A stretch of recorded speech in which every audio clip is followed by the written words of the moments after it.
Très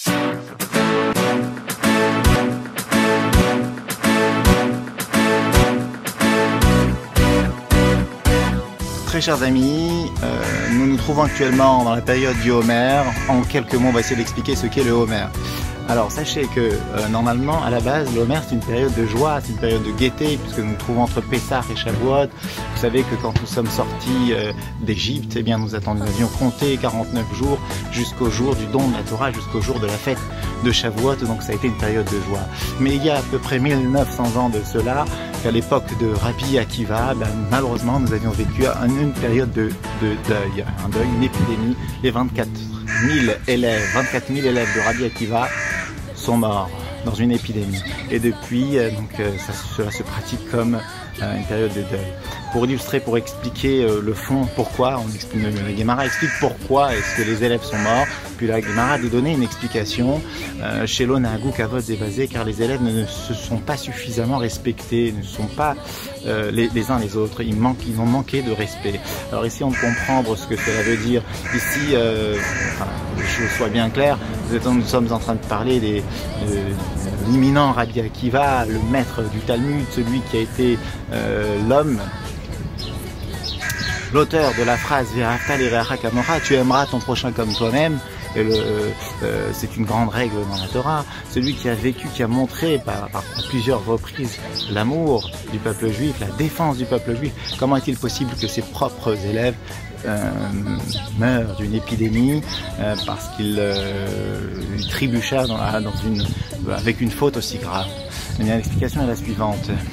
Justement, c'était celui qui prenait, Rabbi Akiva, celui qui prenait l'amour de son prochain, et les élèves ont bien suivi les conseils de Rabbi Akiva et ses concepts, et ils se sont dit il faut que l'on s'aime les uns les autres, et ils se sont vraiment aimés. Mais justement le problème c'est que souvent l'amour peut pousser l'homme à devenir égoïste. Alors je m'explique, c'est-à-dire que quand on aime l'autre, eh bien on pourrait avoir tendance à vouloir que l'autre veuille les mêmes choses que l'on veut. On pourrait avoir tendance à percevoir la religion d'une certaine manière et vouloir que l'autre la perçoive de la même manière que nous. On pourrait avoir certains attachements et quelque part étouffer l'autre avec notre manière de voir les choses, insister pour qu'il les voit de la même manière que nous. Donc ça c'est l'amour. Alors l'amour c'est une chose, mais ils l'avaient l'amour. Mais ce qui leur manquait c'était kavod, c'est-à-dire le respect. Alors quel est le sens du respect ? Si l'amour est le reflet de l'égoïsme souvent, eh bien le respect est plutôt le reflet de l'altruisme. Le respect, ça veut dire que l'on considère les volontés, on considère les sentiments de l'autre et on considère ce qui peut le mettre mal à l'aise. On considère ses opinions, ses manières, sa perspective à lui. Ça c'est kavod. Je vais vous raconter une petite anecdote pour conclure cette histoire. Vous savez, en 1979, lors de la révolution en Iran, le rabbi a fait extrader des centaines d'enfants d'Iran, tant que c'était encore possible. Un jour arrivera la fête de Pessah et